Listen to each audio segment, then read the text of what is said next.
Le succès envahissant des techniques et des guides de développement personnel dans les rayons des librairies démontre combien les apôtres de la psychologie positive ont su conquérir l'ensemble des sphères privées comme publiques de notre société individualiste. Du corps à l'âme, au travail comme à la maison, du sexe jusqu'à la nutrition, leurs auteurs rivalisent d'ingénuité rhétorique pour nous guider vers une optimisation de soi et nous confier leurs secrets de la nouvelle formule du bonheur, enfin accessible à chacun, c'est-à-dire à tous. Par quelle sorte de sortilège ce véritable régime de croyance a-t-il conquis les corps et les cœurs de nos citoyens? Ces apicondriaques, comme les nomment Illouz et Cabanas dans Apicratie, obsédés par une idéalisation narcissique sans fin, prêts à tout pour gagner l'euphorie perpétuelle, comme l'écrivait Pascal Bruckner. Comment fonctionnent ces techniques, ces guides, qui s'apparentent souvent à des boîtes à outils où chacun peut venir piocher l'instrument adéquat qui saura réparer la tuyauterie de ses affects, la mécanique de ses pulsions, comme si à chaque blessure de la vie suffisait le pansement approprié. Entre rationalité et mysticisme, entre méthode Coué et pensée positive, comment ça nous parle? De nous, mais surtout des représentations qu'on peut se faire de nous-mêmes au sein de la société. Dans la psychologisation excessive des destins individuels, pensés dans un présent exclusif, ne renonce-t-on pas à inscrire ces mêmes destins dans des dimensions sociales, politiques, historiques et culturelles, c'est-à-dire collectives? Pour tenter de répondre à ces questions, nous avons invité deux philosophes. La philosophie, dès son origine, a cherché à penser les conditions de possibilité d'un « connais-toi toi-même », d'un souci de soi, comme l'a étudié Foucault. Il semblait pertinent de confronter la rhétorique du développement personnel à la rigueur conceptuelle de la philosophie, comme à sa distanciation critique. On est très heureux donc désormais d'avoir Juliette de Funès et Yves Cusset avec nous. Vous avez d'ailleurs un point commun, puisque l'un et l'autre avaient eu la nécessité de faire un pas de côté dans votre cursus de philosophe, afin de mettre la philosophie, je dirais, au service d'une praxis. Juliette Funès au sein de l'entreprise, Yves Cusset au cœur de la scène théâtrale et de l'humour. Juliette Funès, docteur en philosophie, vous êtes aussi diplômé d'un DESS en ressources humaines, ce qui vous a permis très tôt de vous intéresser à la vie des entreprises. Vous avez travaillé pour un cabinet de recrutement, vous avez animé une émission et des chroniques philo pour la télévision, et depuis quelques années maintenant, à la demande des entreprises, vous introduisez la philosophie dans le monde du travail. Toutes ces expériences ont donné lieu à la publication d'ouvrages qui, tout en fustigeant l'absurdité d'un management néfaste, tentent de réinscrire le travail des salariés dans une logique de sens qui traverse l'existence tout entière. On notera dans les publications Socrate au pays des process 2017 chez Flammarion, la comédie inhumaine avec Nicolas Bauzou en 2018 aux éditions de l'Observatoire, vient de sortir en 2019 La vie de bureau, qui est le poche de Socrate au pays des process, si c'est bien ça. Oui. Et le livre pour lequel on vous accueille ce soir, Le développement impersonnel, le succès d'une imposture, en 2019 aux éditions de l'Observatoire. Yves Cusset, vous êtes aussi docteur en philosophie, spécialiste de Habermas et de l'école de Francfort, mais aussi de la question de l'hospitalité. Vous quittez l'enseignement de la philosophie pour vous consacrer à partir de 2006, je crois, à l'écriture de monologues et de dialogues, à la fois philosophiques et humoristiques, qui seront portés et interprétés à la scène, par vous-même le plus souvent, et votre complice Sarah Gabillon, parfois. On note certains des textes qui ont été portés sur scène et qui ont donné lieu, je crois, à des publications. Le remplaçant en 2002, Requiem pour une salle vide, Rien ne sert d'exister, La philosophie enseignée à ma chouette, La vie rêvée des philosophes, N'être pas né, Réussir sa vie, qui a donc, comme on le disait tout à l'heure, été d'abord un objet, une commande de Flammarion, mais un objet pour la scène avant d'être ce texte. Cette activité théâtrale de comédien ne vous empêche pas de continuer à rédiger d'autres essais, On citera Rire, Tractatus Philocomicus chez Flammarion en 2016, Réflexion sur l'accueil et les droits d'asile aux éditions François Bourin, et enfin Sans façon de ne pas accueillir un migrant en 2018 aux éditions du Rocher. Bien sûr, et le livre pour lequel on vous accueille, Réussir sa vie du premier coup. Alors, j'aurais une première question pour tous les deux, même si l'un et l'autre, vous n'avez pas la même approche, c'est le moins qu'on puisse dire, pas la même déconstruction, je devrais dire, vis-à-vis de ces techniques de développement personnel. Qu'est-ce qui a poussé les philosophes que vous êtes à s'intéresser à ce phénomène sociétal? Et je prolongerai cette question par: est-ce qu'un tel phénomène ne vient pas empiéter sur certains des territoires privilégiés de la philosophie au point de devenir une sorte de concurrence un peu déloyale?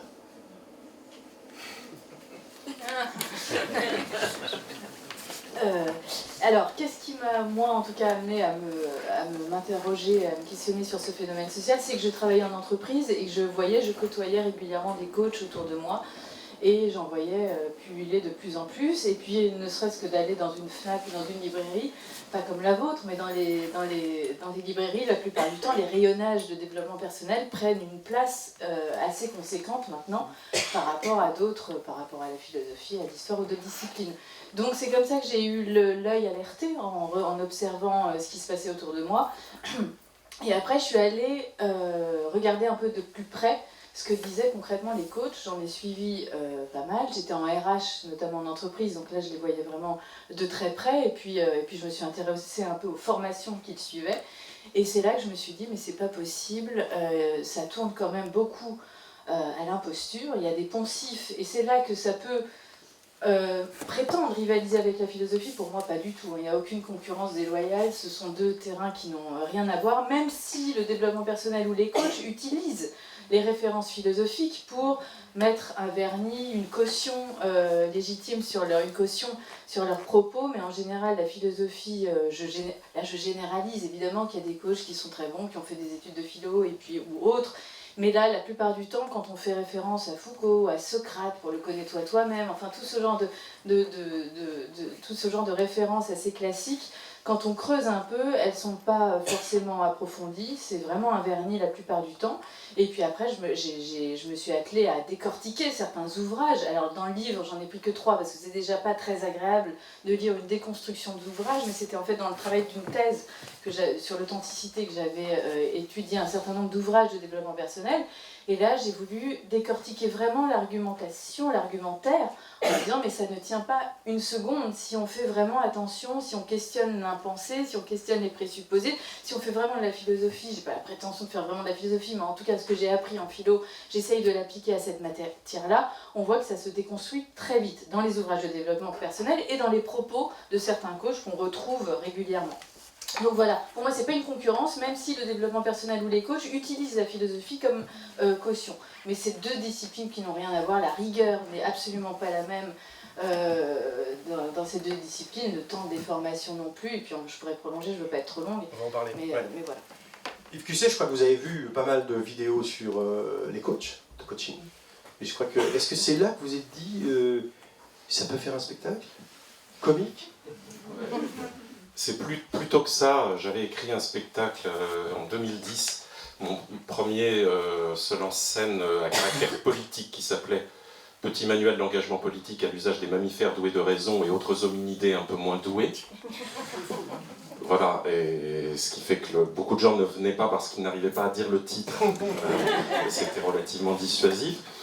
Mais il y avait un passage où je m'interrogeais sur la transformation du thème de l'exploitation. Et j'ai à l'époque, c'était de manière humoristique, hein, mais donc c'était pas une démonstration, mais j'ai à l'époque de Marx, on se fatiguait pour une bonne raison. Parce qu'on travaillait, qu'on reproduisait sa force de travail et qu'on était exploité pour cette raison-là, c'est-à-dire que le capitaliste tirait toujours un peu plus cette plus-value, il la tirait en utilisant un surtravail, comme dit Marx. Ben, aujourd'hui, on n'est plus dans le surtravail, on est dans ce que j'appelle l'hyper-recherche du bonheur. On a remplacé l'esclavage payé par l'esclavage payant. Et donc chacun est dans une espèce de recherche compulsive du bonheur, avec jouissance obligatoire à heure fixe. Et donc, il y a plein d'outils pour ça, et je m'intéressais à ça, et je me suis dit, il faudrait, bon, c'est juste une scène de ce spectacle, je me dis, ça m'intéresserait de prolonger cette réflexion. Et, je ne l'ai pas fait tout de suite, et c'est vrai qu'après je l'ai fait à force de, pareil, enfin, en m'amusant des titres que je voyais dans les librairies, m'amusant et m'inquiétant parce qu'ils sont parfois d'une violence assez extraordinaire. Enfin, c'est-à-dire qu'ils quand même ils rabaissent les lecteurs en se présentant comme des amis, des camarades, des aides, des assistants. Et donc, m'étonnant de ça, je me suis dit, ça y est, je vais en faire, il faut que j'en fasse un objet comique salé en soi-même. Je veux dire, il suffit de lire un ouvrage de développement personnel pour déjà pas mal rire. Du coup, je me suis dit, voilà, j'ai fait dans la facilité, c'est déjà un objet comique, mais je me dis, je vais aller un peu plus loin, et je vais en faire une véritable parodie en essayant d'écrire aussi, pas simplement en exagérant, mais en essayant d'écrire aussi ce que j'appellerais le sous-texte, pas toujours lisible de ce qui est dit. Alors, justement, peut-être que c'est le moment.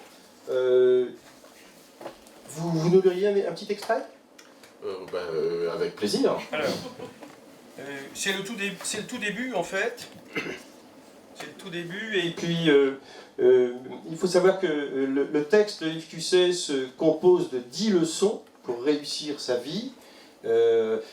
Donc ça traverse un certain nombre de thématiques qui sont propres au développement personnel. Ça brise parfois des figures d'autorité. Et on le verra tout à l'heure. C'est un peu l'introduction, c'est aussi pour que vous entendiez un peu le ton et la langue qu'il a utilisée. Alors, je peux tout simplement le faire comme ça, l'expliquer sans même... oui, je vois ce...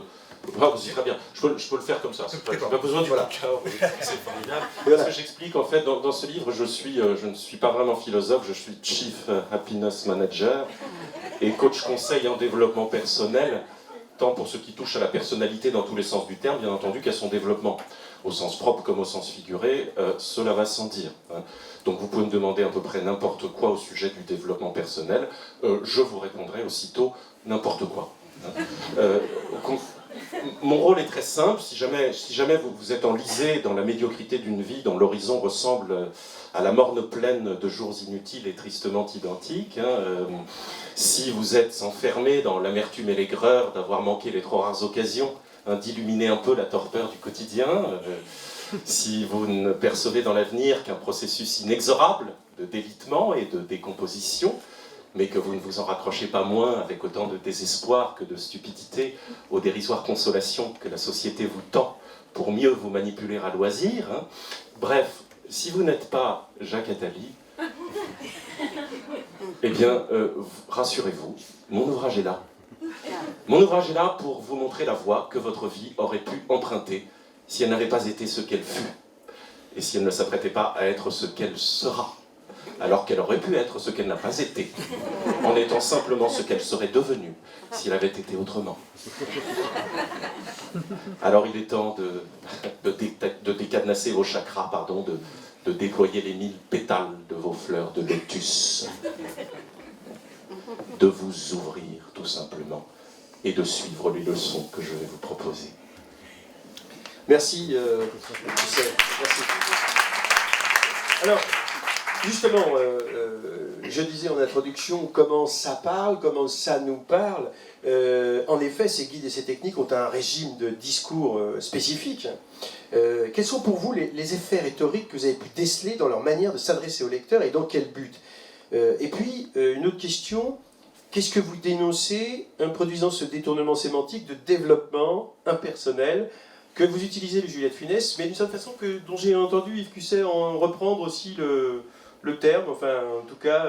Je ne l'ai pas repris, je ne connaissais pas l'existence. Il n'était pas paru encore, en fait. Donc vous voyez, on se rencontrait là-dessus sans le savoir. Vous êtes assez d'accord sur ce terme-là, donc expliquez-nous un peu ce terme et puis peut-être dégager des choses sur Juliette Funès dans le chapitre Les réconforts imaginaires. Vous listez un certain nombre de ces rhétoriques, la connivence, la promesse, la responsabilisation, la performativité.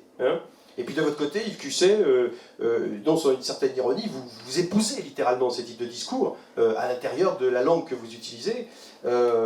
Et vouloir réussir sa vie semble, dans ces leçons, représenter une sorte d'aberration conceptuelle, quoi.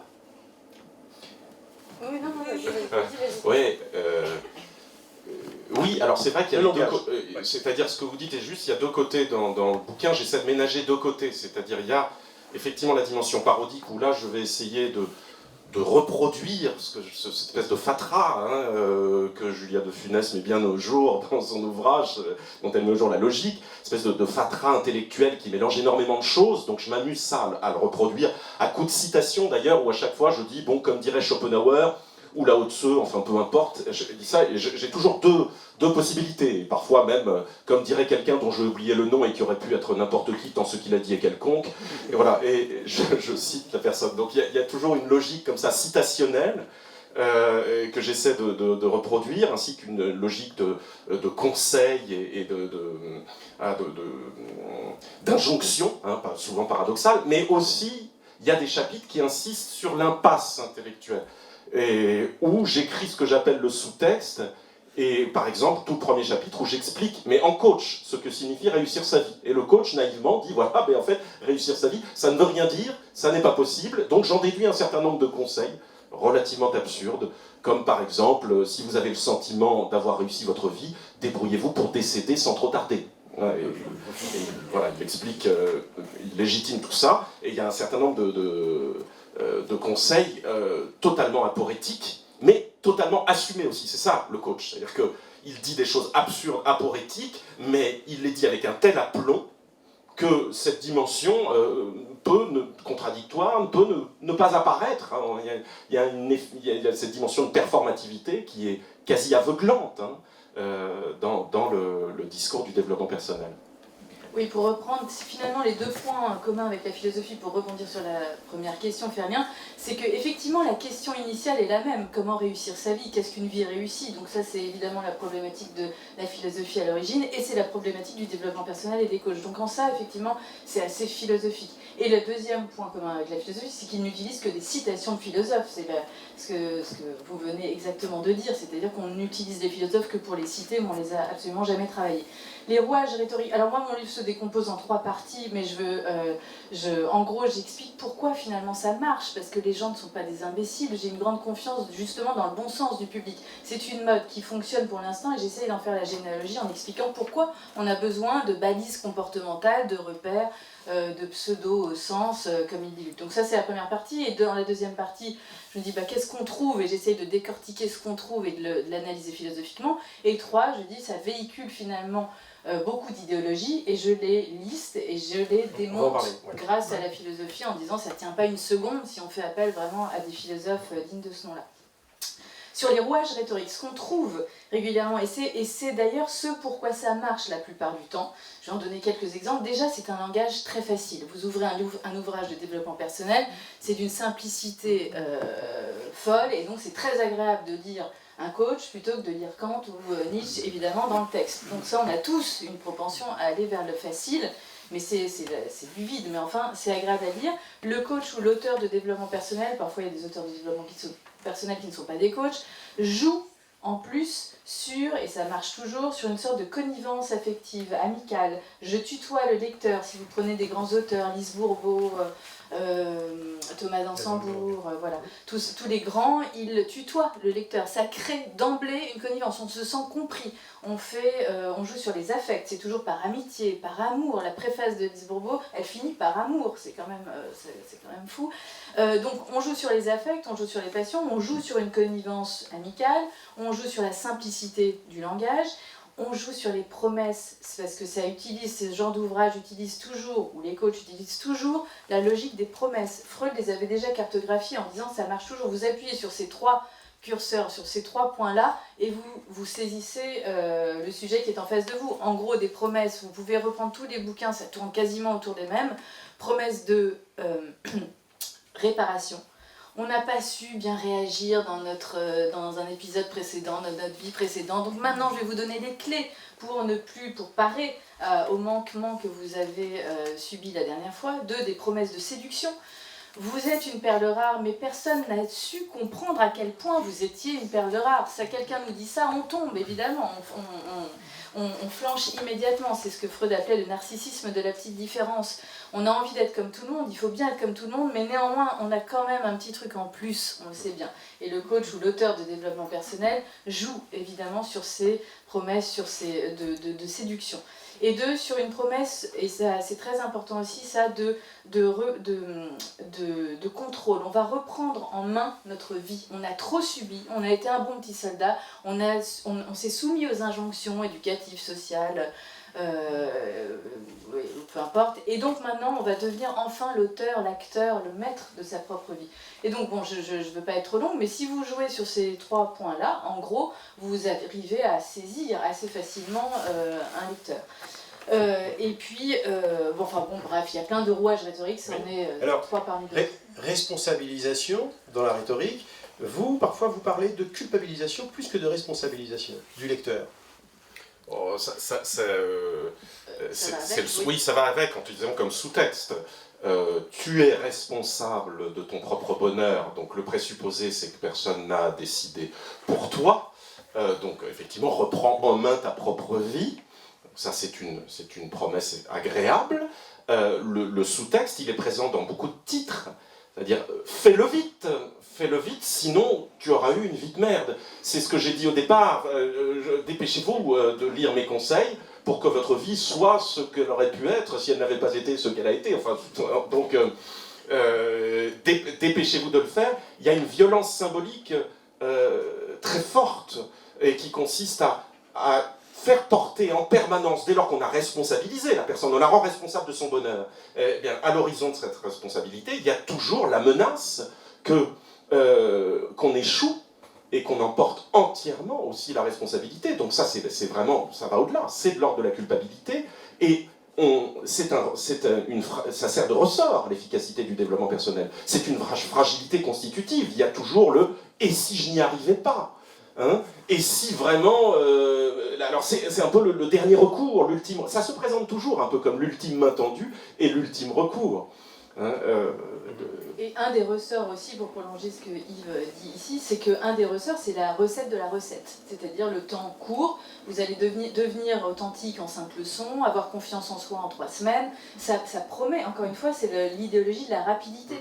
Et évidemment, ça c'est une des idéologies que je déconstruis, parce que à quoi on arrive en 3 semaines, comme on voulait, par quel miracle pourrions-nous être heureux ou avoir confiance en nous ou être authentiques en quelques séances? C'est ridicule. Et ça fait partie des contradictions du développement personnel. Tout à l'heure vous l'avez évoqué dans votre dernière question.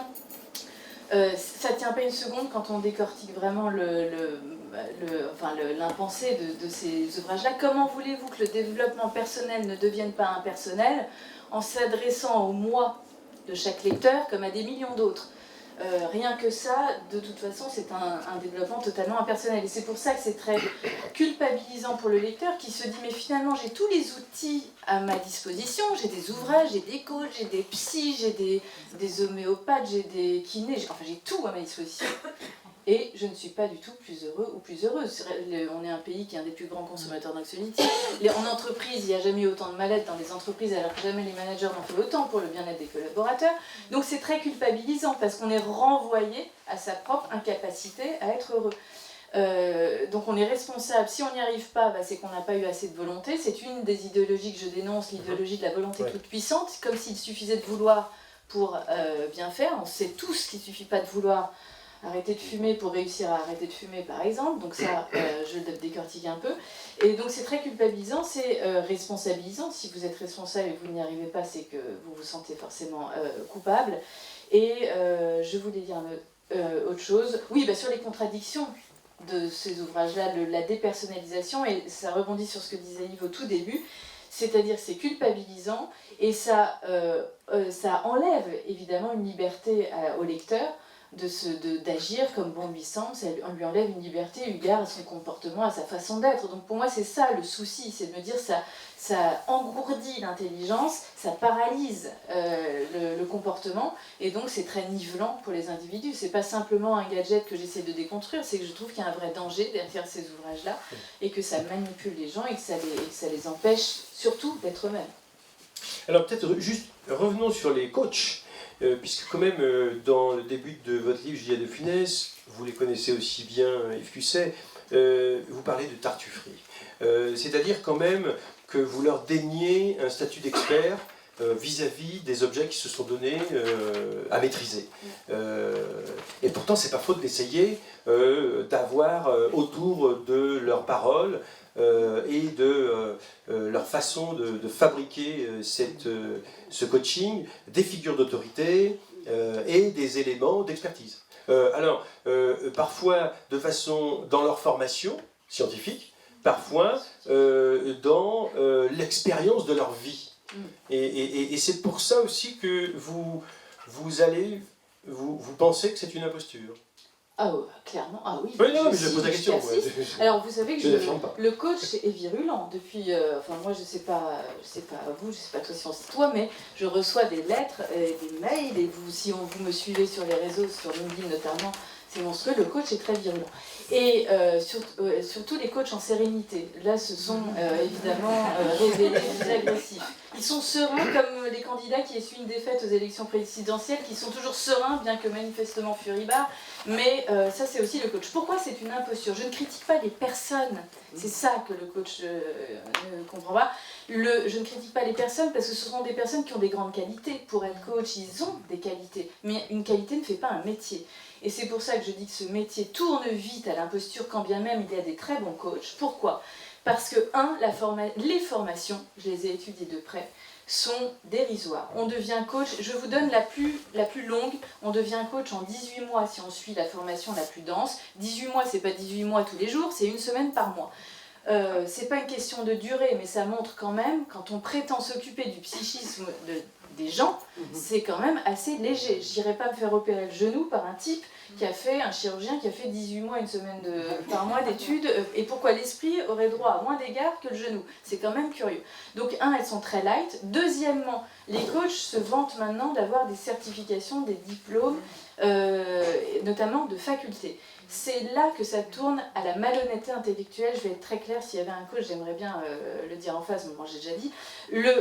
La différence entre une formation académique et une formation en coaching, c'est que déjà, un diplôme n'est pas un titre certifié. La plupart des formations coaching procurent des titres certifiés qui ne sont pas des diplômes d'État. Le titre certifié est délivré par le ministère du Travail. Ce n'est pas le ministère de l'Éducation nationale. Et quand on obtient un titre certifié par le ministère du Travail, comme la plupart des formations en coaching, c'est un titre qu'on doit renouveler parce que le ministère du Travail l'accorde en fonction des besoins du marché. Donc vous êtes coach pour 2 ans, 3 ans, et normalement vous devez repasser une formation, c'est pas pérenne comme diplôme. Le diplôme académique d'État, vous l'avez à vie, c'est délivré par le ministère de l'Éducation nationale et ça n'a rien à voir. Donc la formation et les diplômes obtenus n'ont rien à voir. C'est pas un gage, c'est pas parce qu'on est passé par l'université que c'est mieux, mais je veux dire, il n'y a pas de reconnaissance d'État, ce qui en dit long quand même sur le fait pourquoi l'État refuse de reconnaître véritablement ces formations, c'est que quand on les suit de près, on voit à quel point c'est léger aussi. Donc c'est pour ça que je dis que c'est de la tartufferie, parce qu'on se matine, on se vernit d'un diplôme qui n'en est pas réellement un. Et quand les facs le font passer, par exemple Paris-Dauphine fait un diplôme au coaching maintenant, c'est pas l'État, c'est la faculté qui décide de faire un petit module dans sa faculté, vous imaginez bien pourquoi, c'est une manne financière, et donc qui délivre ce diplôme. Mais c'est pas un diplôme d'État. Et quel est le profil type du coach? Bien sûr qu'il y a des exceptions, mais il y a quand même un profil type sur les 30 000 coachs qu'il y a aujourd'hui en France. En gros, il y a vraiment une tendance courante, c'est qu'en général, ce sont des gens qui ont travaillé en entreprise ou pas. Là, je vais prendre le cas des coachs professionnels, vraiment des coachs qui s'occupent des carrières des gens, des gens qui ont travaillé en entreprise, qui à 40 ans, 50 ans, soit ne se plaisent plus dans leur job, ce qui est très compréhensible, soit ne sont pas bons dans leur job et se plaisent évidemment pas dans leur job, et se disent, là, il y a une issue possible assez valorisante, parce que quand on devient coach, on ne recommence pas en bas de l'échelle d'une certaine façon. Quand vous prétendez aider les gens, vous avez une supériorité implicite. Et on ne recommence pas comme on commence menuisier tout en bas de l'échelle. On a ce sentiment de supériorité qui procure une satisfaction narcissique. Et c'est ce qui explique l'attractivité folle pour ce type de métier. On n'était pas bien dans son job, on a la possibilité de faire une formation courte, d'être un pseudo-psy sans effort, sans concours, sans diplôme, d'avoir un salaire bien plus important que le pauvre interne en psychiatrie au début de ses études, et on a cette supériorité, ce sentiment de supériorité, cette satisfaction narcissique d'aider les gens, et c'est ce qui explique cet engouement-là. Donc voilà, il y a un profil type, il y a des formations qui sont très contestables, des certifications très contestables, c'est pour ça que j'ai appelé ça de la tartufferie. Alors, Yves Cosset, est-ce que pour vous le coach c'est un mauvais comédien? Non, c'est un excellent comédien. Je ne suis pas, moi, un expert en formation des coachs, ni même en littérature. C'est pour ça que c'est toujours, je suis intéressé de lire une déconstruction de l'intérieur. Hein. Moi, je me suis approché justement d'un objet comique qui me faisait rire. J'ai feuilleté, j'ai essayé de tirer certaines choses, de les déformer. Voilà, donc, c'est pas tellement cette question-là que j'ai retenue, c'est plus... Parce qu'il y a une malhonnêteté intellectuelle, mais pourquoi elle fonctionne? Enfin, elle est assez simple à dénoncer, quand on rentre dedans, on s'en rend vite compte. Pourquoi ce succès? Et je crois qu'il faut toucher bien au-delà ils sont peu nombreux, 30 000, c'est encore pas beaucoup, mais au-delà de ça, il y a l'ambiance d'une époque, et pour moi, si c'est né d'une réflexion politique, c'est qu'il s'agit d'un outil essentiel de reproduction du libéralisme, et que ce dont on a parlé tout à l'heure, tout le fondement éthique du développement personnel, c'est quand même, c'est là l'importance du mot personnel, c'est la responsabilisation de la personne. Ton destin, tu l'as entre tes mains. Foin du déterminisme sociologique, foin des décisions politiques, foin du collectif. Tu es responsable de ce qui t'arrive, donc prends-toi en main et tout ira bien, tu n'as pas besoin des aides sociales, bon sang. On aura bientôt et ça va se mettre en place. C'est l'un des principes du coaching, remplacer progressivement les prestations sociales par des cours de bouddhisme zen. Hein, et c'est tout, apprendre à se détendre. Le pauvre est hargneux. Hein, et comme je dis dans le livre aussi, le riche en veut, hein, mais le pauvre en veut au riche. Hein, et c'est toute la différence entre vouloir et en vouloir. Et c'est vrai que dans le dernier chapitre, je finis sur cette ambiance qui me fait rire, mais rire très jaune. Hein, vous ne parvenez plus à payer vos factures et allez bientôt être expulsé de votre logement? Détendez-vous. Votre dossier de surendettement vient d'être rejeté et tous vos biens personnels vont bientôt être intégralement saisis? Allez, lâchez du lest et détendez-vous. La réponse de la commission de surendettement a été suivie de près par une lettre de licenciement. Respirez profondément et détendez-vous. Vous êtes contraints, vous et votre famille, trop nombreuses, de faire appel aux associations de charité pour pouvoir encore vous nourrir et vous habiller. Fermez les yeux et offrez-vous une pause méditation en pleine conscience. Vous trouvez que l'hiver est rude quand on vit dans une voiture dont la batterie ne fonctionne plus? Détendez-vous et faites simplement appel à la pensée positive. C'est moins grave que si c'était pire. Vous trouvez que la corde à laquelle vous allez vous pendre n'est pas assez tendue? Appuyez plutôt sur la détente. Vous faites partie de ceux que l'injonction à se détendre énerve et crispe au plus haut point?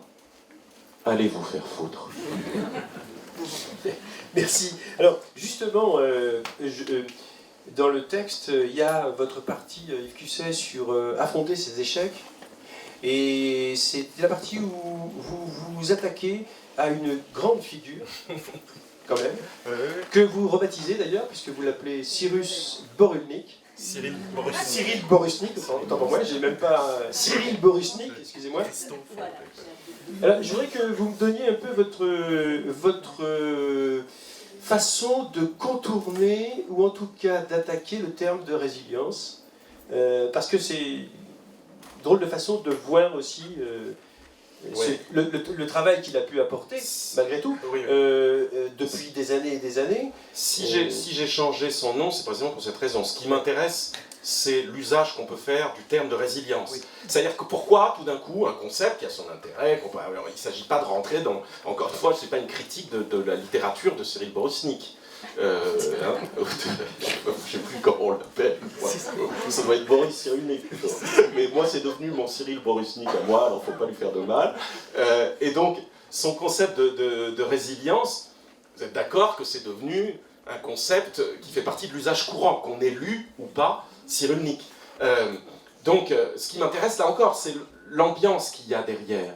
Et donc, je dis, c'est quand même le concept de résilience, ça consiste à dire quand même aux gens, hein, eh ben écoutez, vous avez été malheureux, vous avez subi des choses pendant votre enfance, ça a été difficile, c'est une chance pour vous. Et quand il y a un titre je crois de Cyrulnik qui est un si merveilleux malheur, mais c'est un peu quand même l'air de rien, ce titre-là, qui n'est peut-être pas son choix, hein, mais c'est un des ressorts du développement personnel. Le malheur que vous avez subi, peut-être une chance, saisissez-vous-en, et vous allez, comme vous l'avez dit tout à l'heure, vous allez vous réparer entièrement parce que ce malheur vous donne des ressources. Alors, moi je m'amuse là-dedans en disant, poussons la logique jusqu'au bout, c'est très injuste pour ceux qui ont été heureux dans leur enfance, pour ceux qui n'ont pas eu d'obstacles à surmonter. Hein, comme dit le supplément de Management Magazine sur les bienfaits psychiques du licenciement, ne raye pleinement le parquet que les dents de celui qui a à se venger des souffrances qu'il a subies par le passé. Si on n'a pas à se venger de souffrances qu'on a subies, comment on fait? Eh bien, c'est la question que je pose. Comment on fait? Il y a une solution, j'ai inventé un autre concept, il a moins de succès que celui de Boris Cyrulnik, c'est le concept de contre-résilience. C'est-à-dire qu'on ne peut pas changer son passé. Il est irréversible, donc on ne peut pas faire qu'on ait été malheureux quand on a été heureux. Donc c'est comme ça, on tombe dans la dépression parce qu'on ne peut plus résilier. J'ai été trop heureux, c'est horrible, bon, voilà, j'explique ça. La dépression liée au fait qu'on a été trop heureux par le passé, mais on peut penser à ses enfants.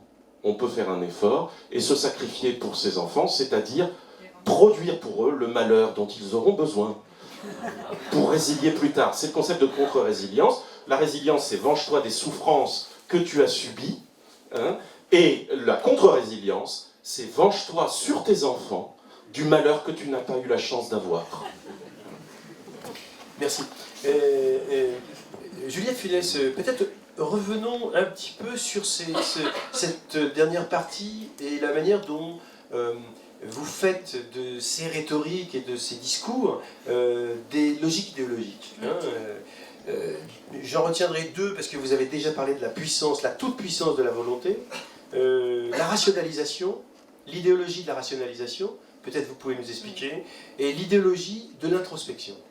Oui, et juste pour rebondir, mais j'y réfléchis maintenant, mais j'avais un préjugé avant d'écrire ce livre en me disant le coaching est pour, en gros, les bourgeois. Quand on va se faire coacher, c'est que on a le luxe d'aller pouvoir, ça coûte cher déjà, donc c'est quelque chose d'assez bourgeois et d'assez, fait pour les riches. Et bien pas du tout, dans les faits pas du tout.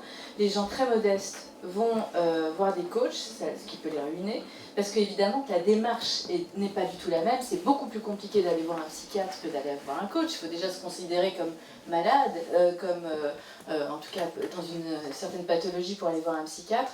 Et c'est ce qui explique aussi l'engouement pour les personnes les plus modestes. Donc ça marche pour toutes les catégories sociales. C'est ça qui explique aussi évidemment son succès.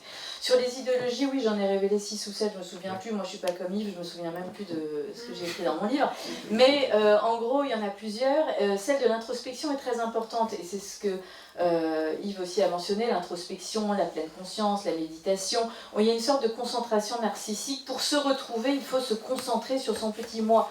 Mais déjà, le moi, qu'est-ce que c'est? C'est quand même une question philosophique qui n'a jamais eu d'issue véritable. Est-ce qu'il y a un noyau insécable? Est-ce qu'en se plongeant dans soi-même, on trouve quelque chose? Ou est-ce que c'est le trou noir? C'est pas évident de trouver son petit moi. Donc ça, déjà, il y a des philosophes à lire qui expliquent ce que pourrait être le moi. C'est pas une idée si simple ou si simpliste. Et deuxièmement, j'aime beaucoup, moi, certains philosophes qui vont vous dire... qui vont vous dire, mais pour trouver son moi, pour s'accomplir, pour être authentique, pour coïncider avec soi-même, il faut au contraire s'échapper de cette introspection. C'est par autrui, Paul Ricoeur va dire que le meilleur chemin entre soi et soi-même, c'est autrui. Par la passion, quand on est passionnément amoureux, on a l'impression d'être véritablement dans l'authenticité de son être ou de ses sentiments. Donc c'est pas forcément en se concentrant dans cette narcissisation, dans cette individualisation, qu'on se trouve soi-même. Bon, donc je développe ça, mais ce que je voulais dire, et je l'ai oublié évidemment, bon bref, Oui, si, c'est ça. C'est que souvent, quand on disait tout à l'heure, les coachs font appel à la philosophie. Très souvent, dans cette logique d'introspection, ils sortent comme une carte postale Socrate et le fameux « connais-toi toi-même ».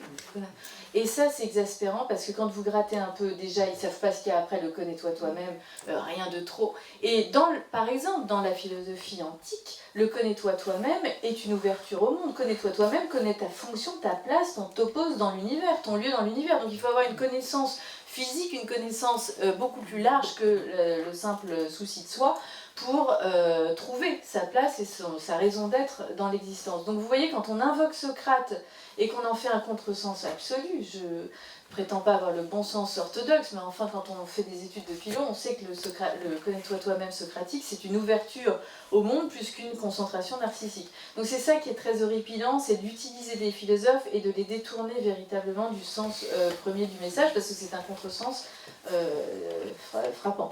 Donc, ouais, allez-y. Non, je vous laisse finir. et sur la rationalisation, Oui. vous m'avez dit donc il y a l'idéologie de l'introspection, de la rationalisation, de la temporalité très courte, de la rapidité, de la volonté toute puissante, parce que tu veux, tu réussiras, de la coïncidence avec soi-même. Il faut toujours coïncider avec soi-même. Ça veut dire quoi, coïncider avec soi-même? Sartre vous dit que c'est impossible. Quand je vous parle, là, j'ai l'impression de coïncider avec moi-même, mais en même temps, je me vois vous parler, donc je suis de toute façon en dédoublement permanent. Donc c'est quoi encore cette idée de coïncidence avec soi-même? On peut la critiquer. Et sur je vais vite, mais sur la rationalisation, puisque vous l'avez évoqué, dans ces ouvrages ou avec les coachs, en gros, la vie n'est plus qu'une série d'étapes successives de rationalisation permanente. Il faut séquencer ces états d'âme, il faut séquencer ces étapes de vie, etc. Mais la raison versus le sentiment, c'est quand même un match qui est difficile à tenir. On sait très bien que par rapport à des pulsions, à des désirs, la raison, elle est assez faible. Dans nos existences, on sait que le match est d'emblée gagné par la raison, et donc il ne questionne absolument pas la surpuissance des désirs, des pulsions, des sentiments, des passions sur la raison, la rationalisation. Et puis j'utilise des auteurs, je vais faire comme Nietzsche ou un autre, mais Nietzsche en l'occurrence, qui vous dit, mais derrière tout jugement, même derrière une idée qu'on pense rationnelle, c'est un affect, c'est un jugement. Derrière tout jugement, j'ai un affect. Ça veut bien dire que nous sommes des êtres de pulsion, de désir, beaucoup plus d'affect que de rationalisation permanente. Donc miser tout le temps sur la rationalité, la raison, c'est oublier une bonne part quand même de du matériau avec lequel on est constitué, que sont les affects. Alors, aussi virulentes ou pertinentes que soient les critiques, comme vous le disiez tout à l'heure, force est de constater que le succès de ce culte de l'épanouissement personnel trouve toujours plus d'adeptes. Vous avez commencé à y répondre, mais j'aimerais qu'on s'attarde un peu dessus. C'est comment vous expliquez vraiment ce succès. J'aurais quelques hypothèses à vous soumettre. Parce que, est-ce qu'on peut seulement y voir le paroxysme d'une société individualiste, ultralibérale?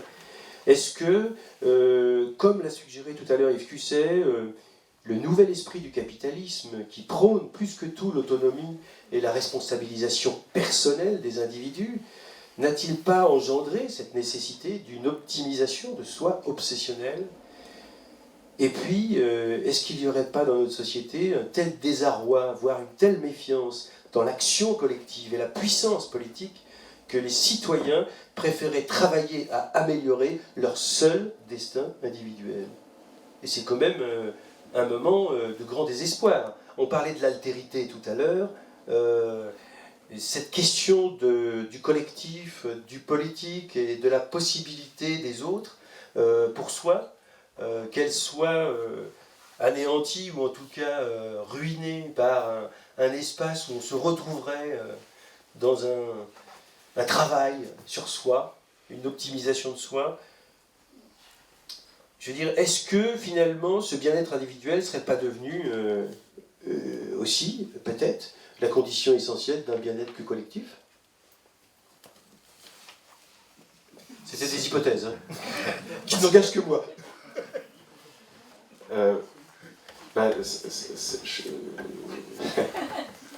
On sait qu'on va vers la catastrophe, on ne va pas faire de collapsologie ce soir.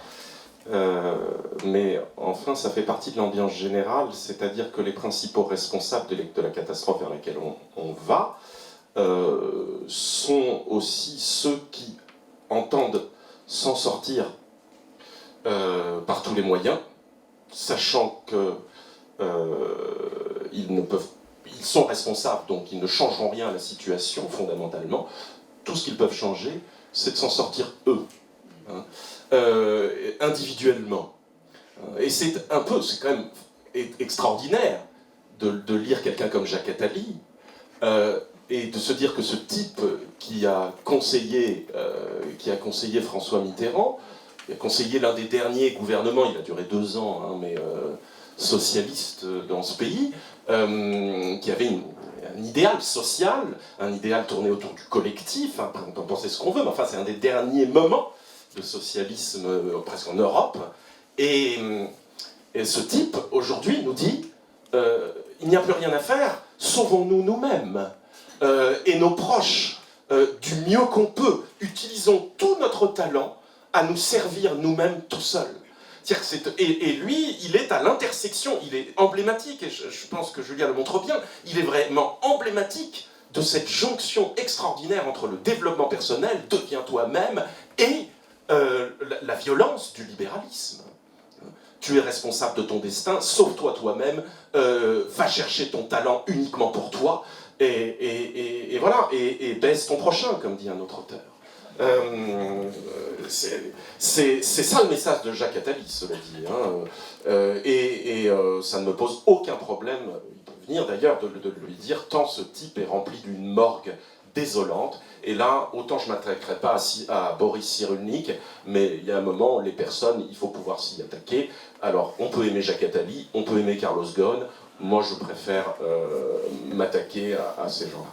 Juste, ouais. juste pour que vous Oui, rebondissiez, je voudrais préciser par rapport à ça, est-ce que quand même, je veux dire, la stratégie du colibri de Pierre Rabhi, c'est de dire qu'à un moment donné, on peut pas, puisqu'on peut pas, au niveau du collectif, du politique, changer l'environnement comme on le veut, alors chacun doit faire son geste dans son coin à un moment pour que ça puisse exister. Je veux dire, peut-être qu'il y a aussi dans le développement personnel quelque chose de cet ordre-là qui est de dire je peux plus vis-à-vis de la société tout entière agir, je peux qu'agir dans d'une périphérie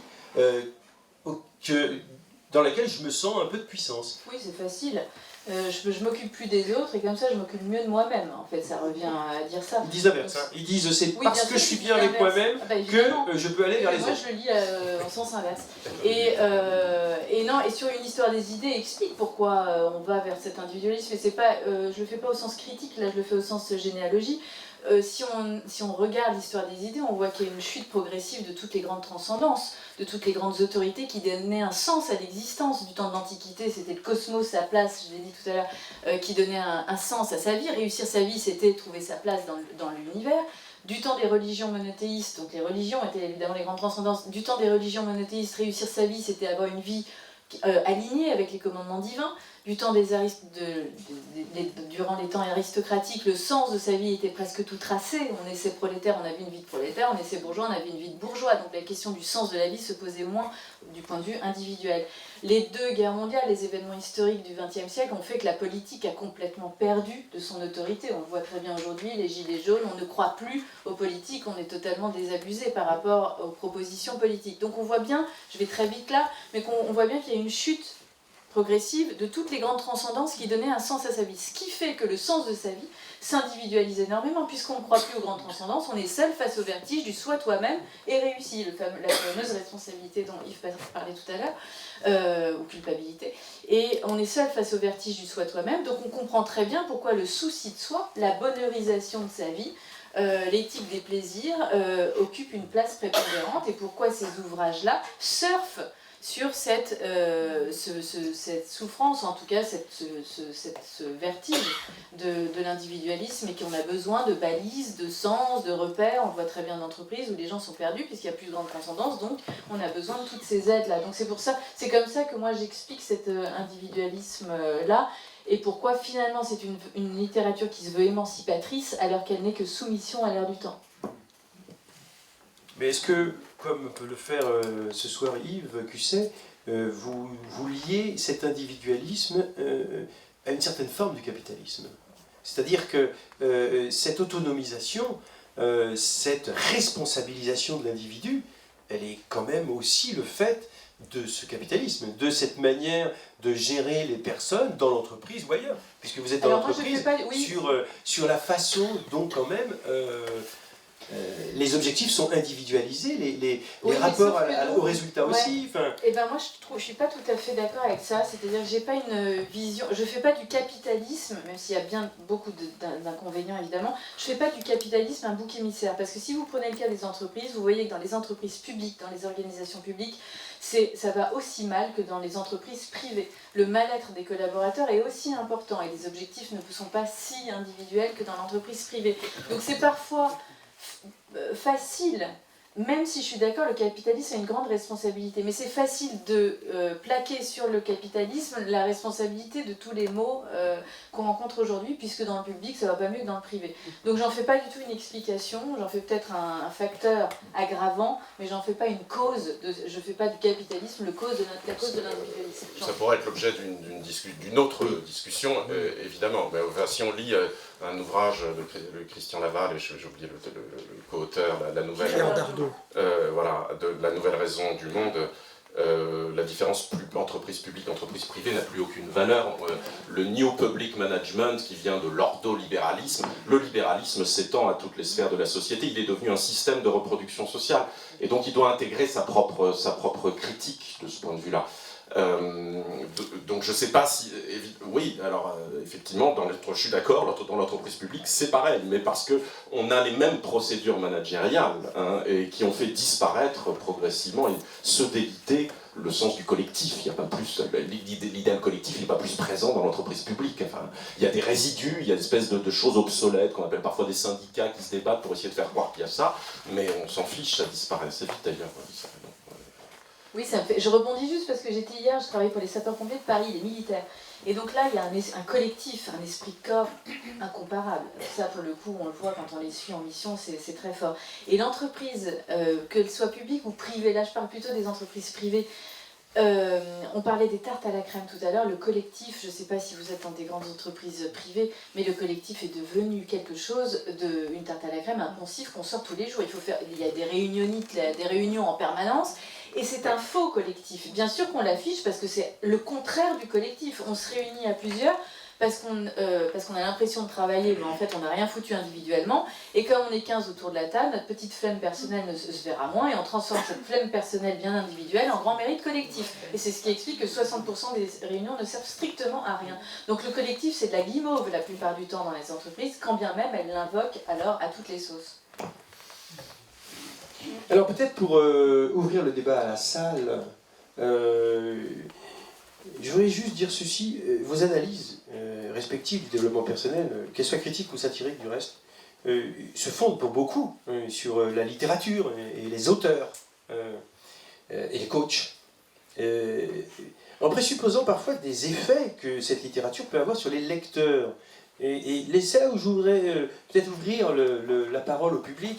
Est-ce que vous êtes si sûr des effets véritables que ces lectures ont sur ces lecteurs? Je pense à un ouvrage de Nicolas Marquis, un sociologue, qui a fait tout un travail auprès des lecteurs de développement personnel, de ce qu'ils ont retiré, de ce qu'ils pouvaient expérimenter de la lecture, de ce que ça leur apportait. Parce que ça marche, mais ça marche comment, hein? Et ce qu'il a l'air de dire quand même, c'est que il y a parfois des amorces de conscientisation d'un malaise, jusque-là innommable. Il y a parfois des effets bénéfiques, d'autant que, selon lui, les lecteurs ne sont pas dupes. C'est-à-dire que y a un travail eux-mêmes d'autocritique, ou de critique en tout cas de eux-mêmes face à l'ouvrage, qui fait que des fois on en lit 3 pages et on le jette tout de suite. Pourquoi? Parce que la logique d'efficacité, c'est aussi ça, hein, dans les livres de développement personnel, c'est l'efficacité qui compte. Mais il n'empêche qu'il y a une vraie critique des ouvrages par les lecteurs eux-mêmes. Hein? Donc il y a quand même il y a quand même un espace de respiration qui n'est pas une adhésion totalement hypnotique, je ne sais quoi, enfin, voilà. Donc, s'il y avait des questions dans la salle, hein, On va faire passer un micro. je ne sais pas s'il est assez long d'ailleurs, celui-là. Ben là, il n'y a pas besoin d'être long parce que c'est monsieur. Ah bah monsieur, voilà. Merci, c'est tonique. Vous avez parlé tous les trois du formidable succès du phénomène de coach en entreprise, etc. Donc, j'ai vu beaucoup de coachs dans ma vie, et en fait, je n'ai pas tout à fait la même vision. Je connais des quantités de coachs qui crèvent la dalle. C'est-à-dire qu'en fait, c'est pas du tout un formidable succès. On a un peu l'impression que les personnes qui sont en échec professionnel dans leur vie, au cours de leur vie, disent bon, ben, je vais me faire coach. Hein, c'est un petit peu comme le chômeur qui dit ben, tiens, je vais me faire conseiller en autre façon professionnelle. Donc je ne vois pas tout à fait le phénomène de coach. Je crois qu'ils ont des revenus très bas.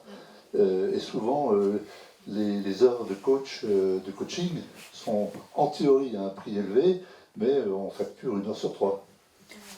Vous avez raison, c'est une vraie réalité. Là, on parlait des coachs et de ceux qu'on a cités, donc qui sont un peu les gourous et les papes qui ont un grand succès. Mais la plupart des coachs gagnent très mal leur vie, donc ça montre bien. Et c'est là que le public a du bon sens. Ça rejoint finalement ce que vous disiez à l'instant, c'est qu'on se précipite pas quand même chez les coachs, sinon ils auraient tous du travail et ils gagneraient très bien leur vie. Donc ça veut bien dire qu'il y a de la distance et qu'il y a de l'esprit critique sur ces pratiques-là.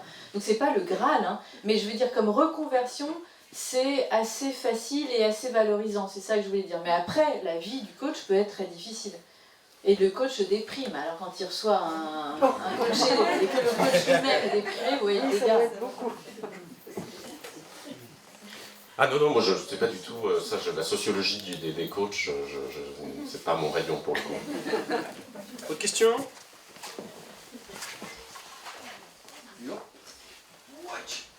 En fait, moi je voulais rebondir parce que je travaille dans une grande entreprise du CAC 40 qui a connu une période de crise importante et à partir de laquelle, en fait, il y a beaucoup de gens qui sont... Alors, il y a beaucoup de gens qui étaient malheureux, c'est vrai que la période de crise, voir le malheur des autres a fait augmenter le malheur de ceux qui peut-être souffraient en silence ou qui ne se rendaient pas compte qu'ils souffraient. Je ne sais pas bien l'expliquer, je ne suis pas psychologue ni philosophe. Et depuis ce temps-là, en fait, dans l'entreprise, on a vu plein de gens commencer à dire attends, je vais te coacher, tu vas voir, ça va aller mieux. Et en fait, il y a eu tout un... Alors, il y avait ceux qui étaient malheureux, puis il y avait ceux qui étaient empathiques, j'allais dire, et qui ont commencé à parler de coaching de façon assez galvaudée, en fait. Aujourd'hui, la crise, on va dire, est loin. Et on se retrouve avec plein de coachs. Alors ça s'appelle des coachs agiles dans l'entreprise. Toujours. Voilà. Donc nous on fonctionne en plus dans mon équipe en entreprise libérée. Donc Cumulé. voilà, donc on cumule. Et notre prochaine réunion, en fait, on va avoir 2 coachs. 2 coachs agiles.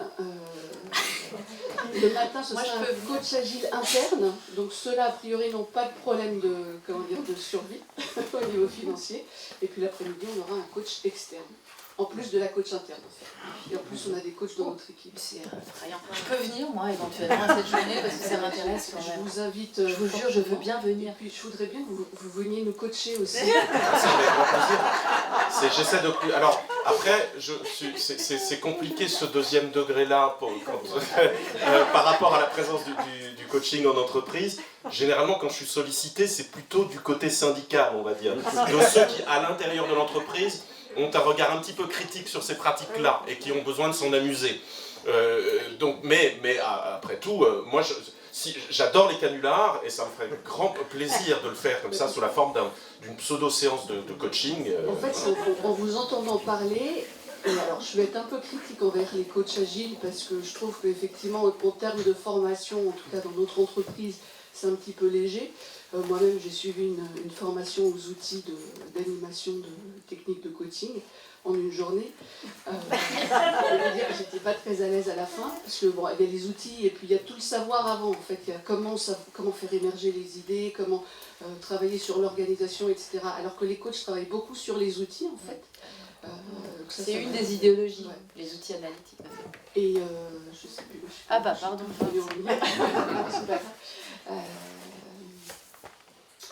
Je sais plus. Alors juste, si le Juste, temps que... on peut Ah, savoir ce que c'est qu'un coach agile? Oui, c'est quoi Ah, Un mais- coach agile. Alors écoutez, les coachs agiles ne le savent même pas eux-mêmes parce que D'accord. vraiment aller sur mon LinkedIn, là hier il y a même eu un grand débat entre coachs sur l'intitulé, c'est une appellation d'origine non contrôlée et donc agilité, l'agilité, on parlait des mots valises tout à l'heure, chaque année il y a un mot valise à la mode en entreprise et en 2016-2017 ça a été le mot agilité et c'était devenu tellement fou que l'agilité est devenue psychorigide, c'est-à-dire il fallait être agile et si on l'était pas, on était envoyé. Donc c'est devenu, il y a eu le sens, il y a eu la bienveillance, c'est-à-dire c'est bienveillant.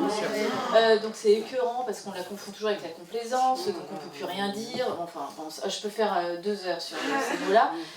Mais donc sur l'agilité, c'est devenu un terme fourre-tout qui ne veut strictement rien dire. Soi-disant, il y a des outils, bien sûr, et il faut faire la formation, mais vous voyez une formation en une journée, à quoi ça fait référence. Donc voilà, moi non plus, je sais plus ce que je voulais dire. Donc moi je m'en suis souvenu. Ah voilà, c'est bien. C'était juste pour dire qu'en fait, il y a alors c'est très critique, hein. Je trouve qu'il y a un côté un peu niais parfois des coachs agiles en fait, où il y a beaucoup de choses qui passent par le côté ludique en fait. Ça vous en parliez dans votre précédent ouvrage. Le côté ludique parce que finalement le fait de jouer, le fait de créer des émotions aussi chez les gens, des émotions positives en général, le rire, le sourire, le plaisir, etc. Ça permet de mieux faire avancer les gens en collectif en fait.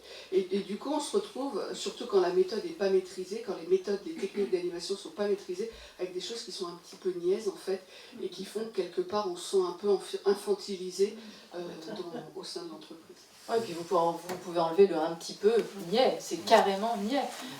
Parce que juste sur je ne veux pas monopoliser la parole, mais sur le jeu et sur le ludique, toutes les formations tournent maintenant dans les grandes entreprises autour du ludique. Il y a une ludification, une gamification qu'on voit même au-delà de l'entreprise. Si vous prenez l'avion, dans les salles d'embarquement maintenant, il y a des PS4, ce ne sont pas les enfants qui jouent, ce sont les pères en général.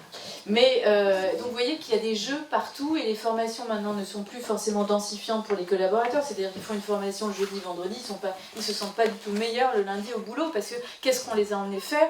On les a emmenés faire des Lego ou des Kapla parce que c'est les méthodes Serious Play, vous voyez à quoi je fais référence.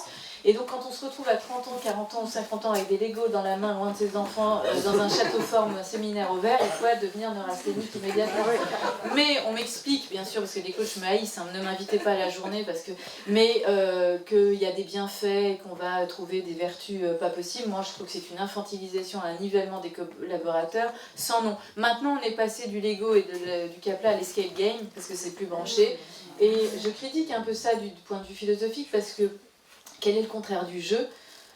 C'est pas le sérieux, il n'y a rien de plus sérieux qu'un enfant qui joue. C'est pas l'ennui. Moi, je joue avec mes enfants, je peux m'ennuyer sérieusement. Mais le jeu, Freud dit le contraire du jeu, c'est le réel. Quand on joue, on quitte la réalité ambiante et on rentre dans une nouvelle réalité avec de nouvelles règles du jeu, etc. Et quand mon mari regarde un match de foot, il quitte visiblement la réalité de la maison. Il rentre dans une autre réalité. Et donc c'est pour ça que je critique de façon plus sérieuse cette approche, même si le jeu peut avoir des vertus pédagogiques pour les enfants, mais je critique cette façon de faire appliquée de façon un peu inconditionnelle dans l'entreprise, parce que c'est demander aux gens de transposer, souvent on leur dit transposez votre expérience que vous avez vécue dans l'escape game ou les jeux, et transposez-la dans votre réalité quotidienne, managériale ou autre. C'est là que ça met les collaborateurs dans des injonctions paradoxales et dans des impossibilités, parce que les deux réalités n'ont strictement rien à voir. Et donc c'est tromper, encore une fois, les gens en les infantilisant. Double peine. Je m'en inspire quand même un petit peu de ces méthodes en entreprise. Je propose une méthode inspirée de Brandler et Grinder. Brandler et Grinder, vous savez, c'est les deux grands créateurs de cette méthode extraordinairement bidon qui s'appelle la programmation neurolinguistique. Ils ont travaillé avec les déménageurs bretons pour leur apprendre à sauter à l'élastique sans élastique. Et ça, je l'ai imaginé. Et aussi une autre méthode qui existe en fait. Ils ont travaillé à l'Institut de la frite chez McDonald's pour repérer les managers capables d'être des leaders, hein, le leadership, et avec un exercice tout simple, je vous assure qu'il est réalisé en entreprise. On leur donne une patate crue, c'est l'Institut de la frite, une patate crue avec une paille comme on en fait chez McDonald's, et on leur dit vous allez devoir transpercer d'un coup la patate crue avec la paille. Donc c'est ça qu'on fait en entreprise avec des managers, vous imaginez le groupe. Et donc évidemment, la plupart réfléchissent pour se demander comment c'est faisable, sans casser la paille, voilà. Et donc ils réfléchissent, c'est fichu d'avance. Réfléchir, c'est absurde, c'est le principal obstacle à l'action. Ce qu'il faut, c'est de la confiance en soi. Et il faut oser. Il faut oser la confiance en soi. Et comment faire pour oser la confiance en soi? Il faut avoir suffisamment confiance pour oser avoir confiance en soi. Donc il faut oser, car la confiance engendre la confiance. Mais bon, c'est un autre problème. Et donc voilà, il y a ceux qui y arrivent, c'est ceux qui ne réfléchissent pas et qui se saisissent de la paille comme ça d'un coup, ce qui fait qu'ils bloquent l'entrée de l'air sans s'en rendre compte à une extrémité de la paille, l'arrêtissent d'un coup, et en faisant ça, enfonce la paille, arrive à trouver la patate sans casser la paille, tout en criant le cri de guerre incontournable qui est « Oh purée !» Et donc vous avez là, mais c'est un excellent critère, c'est un critère pour repérer les managers trop réflexifs qu'on va pouvoir licencier et repérer les vrais leaders, ceux qui arrivent à mener des hommes sans s'encombrer d'un excès de réflexion avant d'agir. C'est ça qui est intéressant, c'est qu'ils trouvent toujours des vertus improbables à de la niaiserie.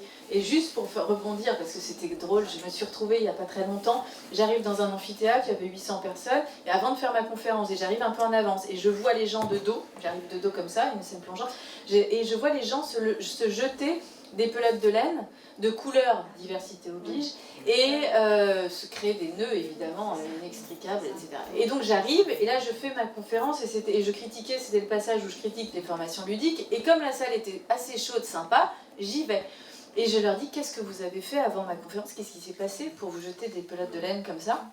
Et la DRH, j'ai perdu un client immédiatement, parce que quand je pars en conférence, je perds immédiatement le client, et la DRH, bien sûr, se lève et me dit, vous ne comprenez pas, manifestement, que nous avons trouvé des vertus à cet exercice-là, et grâce à cette expérience des pelotes de laine jetées avec les nœuds que ça crée, nous avons compris qu'il y a des situations inextricables dans l'existence, bien sûr, puisque les gens étaient... Et c'est là que je me suis dit, si on a besoin des pelotes de laine pour faire comprendre à des adultes qu'il y a des situations inextricables dans l'existence, on était à la période du cas Vincent Lambert, vous voyez, et bien il n'y a pas besoin de pelotes de laine pour comprendre qu'il y a des situations inextricables dans l'existence. Donc c'est cette fausse argumentation avec des grandes vertus sur des belles choses et des bons concepts qui est exaspérante, parce qu'on n'a pas besoin de se faire joujou pour comprendre des choses graves. Monsieur? Oui, vous avez parlé de collectif tout à l'heure. Vous avez parlé de collectif tout à l'heure en disant qu'il y avait beaucoup d'incantations, on en parlait énormément. S'il n'y a pas de collectif, ok, mais alors qu'est-ce qui tient, qu'il y a des équipes et qu'une entreprise arrive quand même à fonctionner? Oui, oui. Juste un tout petit témoignage sur les résultats des formations. J'ai eu l'occasion de faire pas mal de gestion du temps en entreprise. J'ai eu l'occasion une fois de revoir un an après un groupe qui m'avait plutôt bien évalué pour voir un peu qu'est-ce qui restait au bout d'un an. Quasiment rien. Ah oui, c'est terrible. Sur le collectif, juste un mot, et je laisse la parole à Yves, mais juste un mot. Sans collectif, c'est pour ça que je suis toujours un peu sceptique sur l'entreprise libérée. C'est un collectif, mais ce que je veux dire, c'est que sans autorité, sans hiérarchie, pour mener des équipes, fédérer des équipes vers un projet commun, c'est très difficile. Donc il faut absolument ce collectif, sinon ça ne mène à rien. Mais simplement, ce que je critique et ce que j'observe en entreprise, c'est que le collectif est plus puissant que l'individuel, bien sûr, mais si c'est pour dire une niaiserie pareille, c'est pas la peine d'inventer des concepts inouïs comme intelligence collective. Ça, c'est une lapalissade de dire qu'on est plus fort à plusieurs que seul. Mais on oublie parfois deux conditions.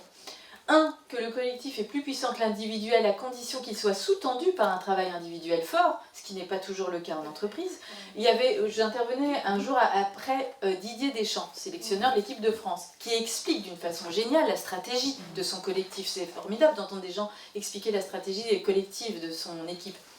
Et le manager après dit: transposons ce qu'a dit Didier Deschamps dans notre entreprise. C'est là, encore une fois, que c'est faux, parce que vous imaginez, si chaque individualité de l'entreprise, chaque salarié travaillait comme chaque individualité de l'équipe de France, les réunions pulseraient peut-être un peu plus, et si le manager parlait comme Deschamps parle sur le coin du terrain à ses collaborateurs, il serait viré dans la minute.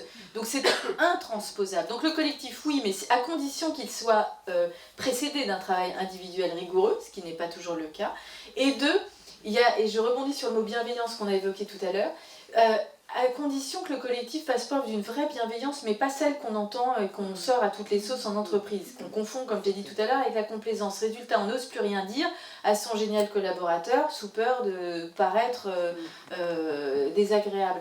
C'est de la fausse bienveillance. C'est ce qui explique toutes les séances, vous voyez, de brainstorming. On n'ose plus rien dire, on laisse fuser les idées, on n'ose pas dire à son voisin que son idée est nulle, et résultat, on arrive avec des paperboards, des rafales de post-it fluo sur lesquels sont inscrits des beaux gros mots, mais ça ne rime à rien et on a perdu 3 heures. Donc la vraie bienveillance, elle suppose la confrontation. Si vous faites preuve de bienveillance envers nous, vous allez nous dire ce soir... je ne suis pas forcément d'accord avec votre argument parce que vous allez argumenter. Pourquoi c'est de la bienveillance? Parce que vous nous aurez écouté jusqu'au bout. 2, vous aurez cherché un argument plus fort, ça va nous faire progresser aussi. C'est de la vraie bienveillance. On cherche à atteindre une idée juste ou vraie, c'est-à-dire celle qui dépasse les contradictions. Donc il faut se confronter, il faut se contredire pour arriver à quelque chose, à une idée juteuse. Donc la vraie bienveillance suppose la confrontation, mais trop souvent, on confond aussi la confrontation et le conflit, où la confrontation et l'humiliation, et résultat, on ne dit plus rien, ça passe pour être de la bienveillance, mais ce n'est que de la complaisance nivelante. En entendant ça, je me dis qu'il y a un ouvrage à produire, qui est un dictionnaire des mots assassinés, quoi, des mots qui ont perdu leur sens, mais à coup d'assassinat, parce que c'est pas des mots... Quand j'entends entreprise libérée, c'est-à-dire qu'il faut se dire soit le mot est vidé de son sens, soit ça veut dire rigoureusement le contraire de ce que ça dit. Et donc il y aurait vraiment un lexique à créer pour qu'on y voit plus clair, qui serait utile pour ceux qui travaillent en entreprise. Effectivement, dans ce monde, moi quand j'y vais beaucoup plus rarement que Julia, mais quand j'y entre, du coup je suis d'autant plus impressionné, parce que je vais dans un monde étranger, dans un monde à part, qui est hors du réel, extraordinaire au sens premier, et moi je mets mon badge et j'entre là-dedans, je sais que je suis dans un monde à part, je sais que je ne parle pas la même langue, je sais qu'il va être compliqué d'avoir des repères sociaux, alors je n'appartiens pas du tout à ce monde-là, et j'y vais comme un touriste un peu effrayé. Vous voyez, un touriste dans un pays peu touristique, comme la Corée du Nord, et ça me fait cet effet-là.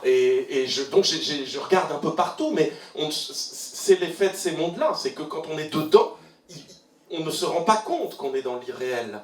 Il faut qu'il y ait un regard extérieur qui pénètre, et il faut se protéger contre ces regards extérieurs. C'est un des enjeux aussi dans l'entreprise, faire en sorte que ce monde soit suffisamment imperméable, pour que son idéologie soit efficace aussi. Monsieur Déjà, je voulais vous remercier profondément de vos interventions qui riment avec mes réflexions actuelles. Je dois dire que je suis un consommateur, un ex-consommateur de tout ce qui a trait au développement personnel, même si j'ai choisi d'en prendre mes distances pour des choses que vous avez dit, à savoir le fameux avant j'étais comme toi, une idée que vous étalez sur 220 pages pour que ça rentre à peu près dans un livre de 250 pages que vous vendrez à 4,99 €. Mais il y a quand même j'ai 3 questions en fait. Si vous n'en répondez qu'à une, ça ira quand même. La première, c'est qu'il y a quand même des coachs qui, entre guillemets, se protègent en disant ça va pas être une méthode miracle, ça va pas marcher en 2 semaines, ça va prendre le temps qu'il faudra. Alors, est-ce que vous diriez que c'est de l'honnêteté ou que c'est une manière détournée d'anticiper l'échec? Bon, ça a répondu à ma première question.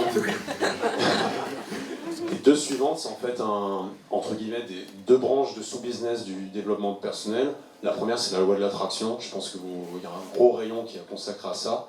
Qu'est-ce que vous pensez des techniques qui reviennent très souvent, de visualisation et d'affirmation positive? Et le deuxième sous-business, je dirais que c'est tout ce qui est l'éco-responsabilité.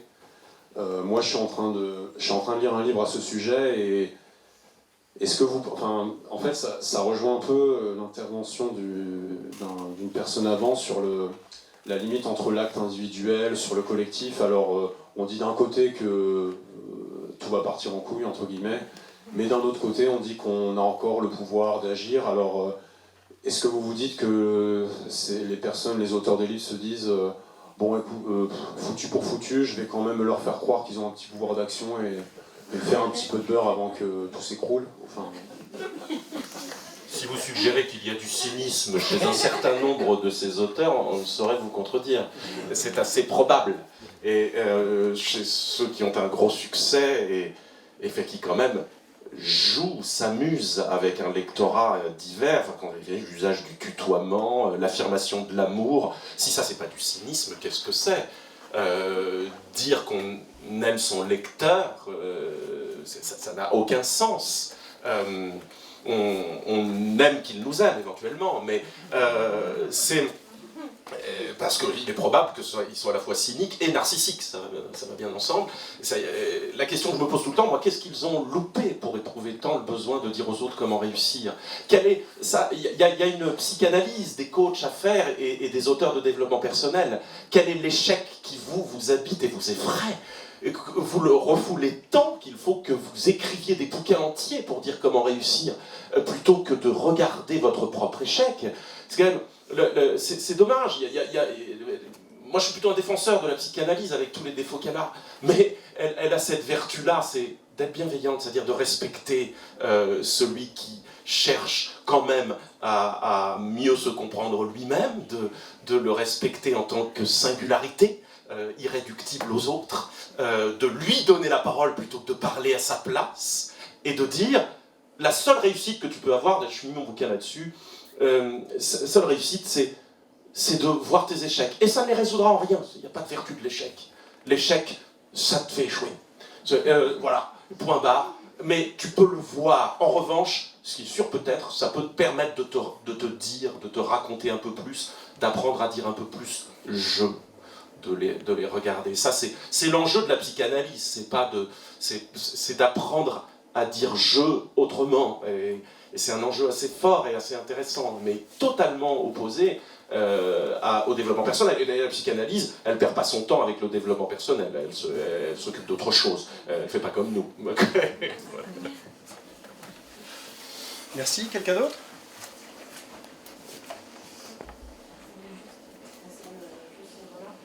En fait, on parle depuis tout à l'heure du gros succès du coup des ouvrages en développement personnel, et je pense que aussi l'écho que ça a en ce moment est lié aussi au fait qu'on utilise de plus en plus les réseaux sociaux, et un des gros vecteurs, j'ai l'impression, c'est Instagram. Et sur Instagram, il y a énormément de personnes qui deviennent du coup toutes coach ou alors expertes en développement personnel. Et ça rejoint un peu ce que vous disiez sur la psychanalyse des coachs et autres experts du développement personnel. En fait, on a l'impression que c'est continuellement un flot d'informations où ils nous disent comment ils se sont sentis aujourd'hui, comment ils se sont analysés, etc. Et de quelle manière ils sont sortis de leur marasme. Et en fait, je pense que c'est un flux d'informations. Donc, ils vont à la fois publier leur bouquin, qui va regrouper un peu toutes leurs thèses qui déversent en fait au quotidien dans leur story Instagram, etc. Ils vont créer leur chaîne YouTube qui va du coup fidéliser les lecteurs. Et en plus, quand on lit, pour avoir moi lu un bouquin seulement de développement personnel, ils vont aussi créer une communauté donc, sur Facebook. Donc on va lire le premier chapitre. Ensuite, vous pouvez aller vous connecter sur Facebook. Et là, vous avez une séance de méditation qui vous est offerte. Et en fait, vous vous sentez soudés au sein d'un collectif. Et en fait, du coup, quelqu'un qui est à l'autre bout du monde va vous répondre « Oui, moi aussi, je me suis sentie comme ça à tel instant, parce que j'ai vécu la même chose. » Donc voilà, je pense qu'en fait, c'est à la fois, oui, c'est de l'individualisme, mais c'est aussi en fait une sorte de manifestation de tout un groupe qui essaye de se fédérer aussi au sein de ces communautés. Et voilà, quand on voit le succès de certaines Instagrammeuses qui du coup vendent ça au quotidien en mettant des petits placements de produits quand même pour qu'on achète qu'elles se rémunèrent, Bah, je pense que c'est aussi parce que ça rassure. On a l'impression qu'isolé derrière son écran, on est quand même au sein d'un collectif. Donc je pense que... C'est pour moi, c'est le slogan de l'époque, hein. Tout seul, tous ensemble. Voilà.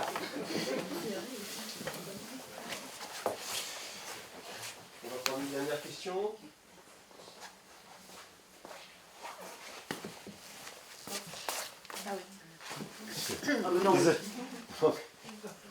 Vous ne parlez pas du tout de l'utilisation dans certaines, en psychologie positive par exemple, de toutes les neurosciences, et de la caution qu'elle veut apporter sur le discours. Oui, alors ça, moi, j'en ai fait tout un chapitre sur la neuropsychologie et ce vernis pseudo-scientifique que les coachs s'arrogent aussi. Il y a toute une mode sur les outils analytiques, les neurosciences, etc.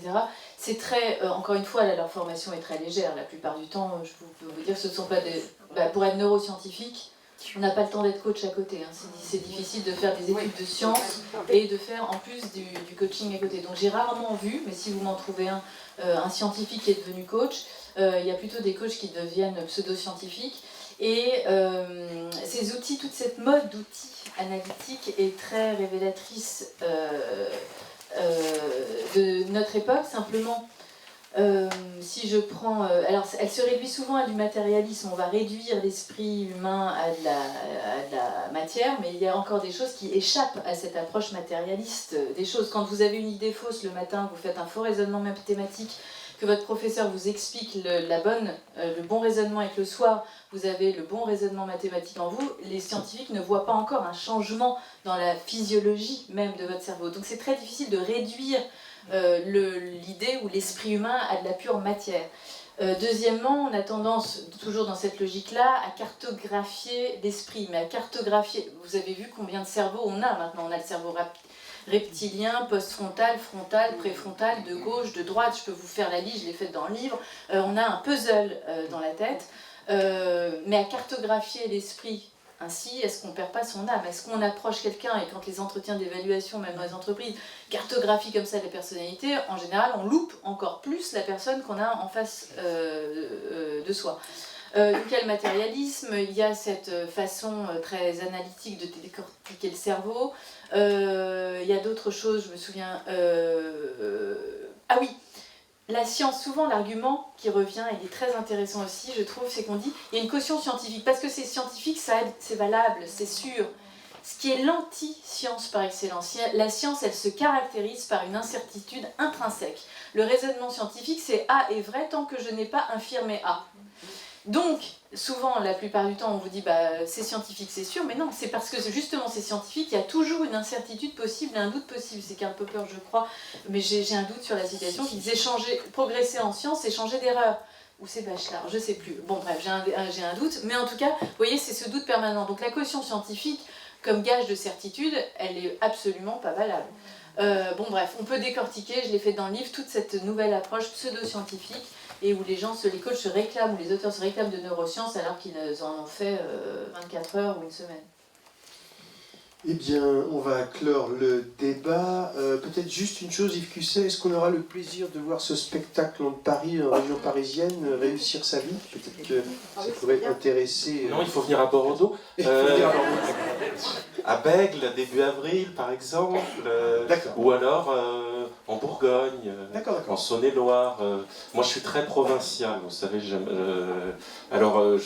Donc là, mais maintenant, ayant quitté Bordeaux, j'ai l'impression d'aller en province, Paris. C'est pour moi, je prends le train pour aller en province.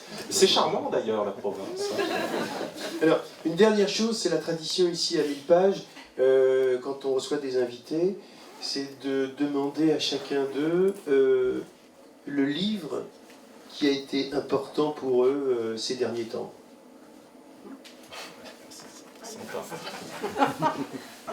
Ceci est un piège. Ça peut être ce que vous voulez. Un livre que vous avez lu qui a été important pour vous ces derniers temps. Ces derniers temps, de tout temps.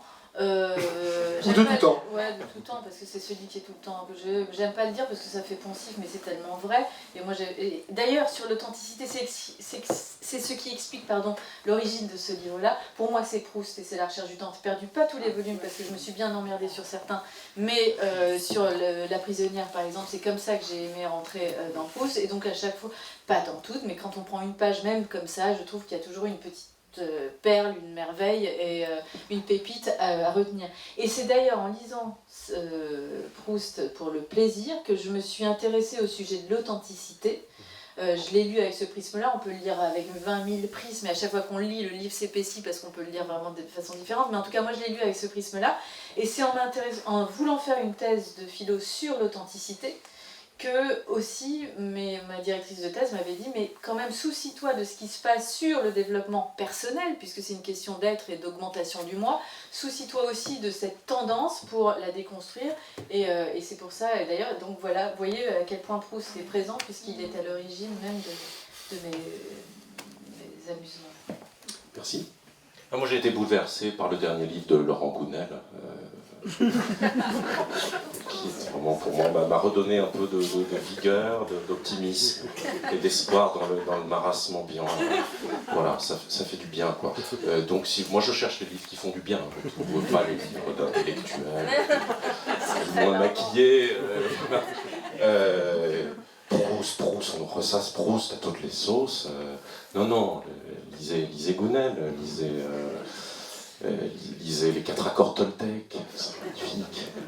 Non mais lisez Yves Cluzet parce que moi sans se connaître et avant que je sorte mon livre, je suis tombée sur ce livre. Alors au premier coup d'œil quand je l'ai vu en librairie, je me suis dit oh, mince si ça se trouve il déconstruit déjà le développement personnel, je vais faire vraiment redondant, c'est une catastrophe. Et en l'ouvrant, je me suis dit, ah vraiment c'est extra parce que c'est fait avec humour, je me suis vraiment marrée et j'ai adoré. C'est pas parce qu'on est ensemble sur ce canapé, c'est vraiment sincère, j'avais beaucoup aimé votre... Donc c'est le dernier livre qui a bouleversé Julia Delphin. Merci à vous, merci à vous.